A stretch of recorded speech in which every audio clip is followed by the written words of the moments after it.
দুটি ট্রেন একই সময়ে এ থেকে বিতে এবং বি থেকে এর উদ্দেশ্যে যাত্রা শুরু করে। তারা তাদের সাক্ষাতের পর, খুব ইম্পর্টেন্ট, সাক্ষাতের পর যথাক্রমে 4 ঘন্টা এবং 9 ঘন্টা পর বি ও এ স্থানে পৌঁছায়। ট্রেন দুটির গতিবেগের অনুপাত কত? প্রথমে কনসেপ্ট বুঝবে, ঠিক আছে? প্রথমে কনসেপ্ট বুঝবে, কনসেপ্ট শিখে নিলে মুহূর্তের মধ্যে এই টাইপের কোশ্চেন সলভ হয়ে যাবে, ঠিক আছে? দেখো, দুটি ট্রেন আছে। প্রথম ট্রেনটি এ স্থান থেকে যাত্রা শুরু করবে, দ্বিতীয় ট্রেনটি বি স্থান থেকে যাত্রা শুরু করবে, ঠিক আছে? একে অপরের অভিমুখে, একে অপরের অভিমুখে, ঠিক আছে দাদা? এবার শোনো, কিছু সময় পর তাদের দেখা হবে। সাপোজ সাপোজ এই পয়েন্টে গিয়ে তাদের দেখা হলো, এটা হলো মিটিং পয়েন্ট। এটা কি? মিটিং পয়েন্ট, ঠিক আছে?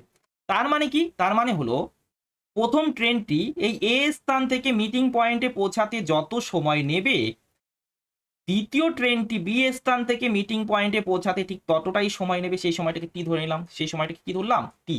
মিটিং টাইমটাকে টি ধরে নিলাম, ঠিক আছে? ঠিক আছে। এবার এখানে গিয়ে তাদের সাক্ষাৎ তো হলো, সাক্ষাৎ হলো, সাক্ষাতের পর কত সময় লাগছে সেটা জানা আছে। প্রথম ট্রেনটি তার গন্তব্যস্থলে পৌঁছাতে সময় লাগছে কত? সেই সময়টা সাপোজ টি1।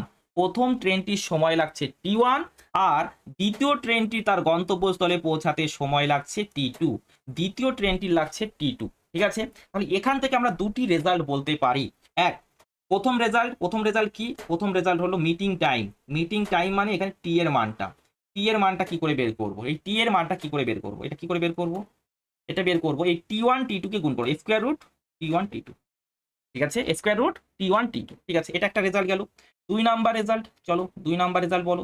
2 নাম্বার রেজাল্টে আমরা বলবো গতিবেগের অনুপাত। কি? গতিবেগের অনুপাত, ঠিক আছে? স্কয়ার রুট নাও দাদা, নিলাম। এখানে দেখো, মিলিত হবার পর, সাক্ষাতের পর কত সময় লাগছে? টি1 টি2, টি1 টি2, তাহলে এটাকে উল্টে দাও, টি2 ইস টু টি1 করে দাও। কি করে দাও? টি2 ইস টু টি1 করে দাও। ক্লিয়ার? ক্লিয়ার, তাই না? তাহলে এখানে দেখো, উত্তর যদি করতে চাও, উত্তর গতিবেগের অনুপাত কি হবে? স্কয়ার রুট টি2 টি1, তাই না? 9:4, কি হবে? 9:4। অর্থাৎ দাদা এখানে কত হবে? 9 এর বর্গমূল 3, 4 এর বর্গমূল 2, ঠিক আছে? এটা হবে উত্তর। সেকেন্ডে উত্তর আসবে, ঠিক আছে? এই দুটি কনসেপ্ট মাথায় রাখবে, এই দুটি কনসেপ্ট মাথায় রাখবে। তারপরটি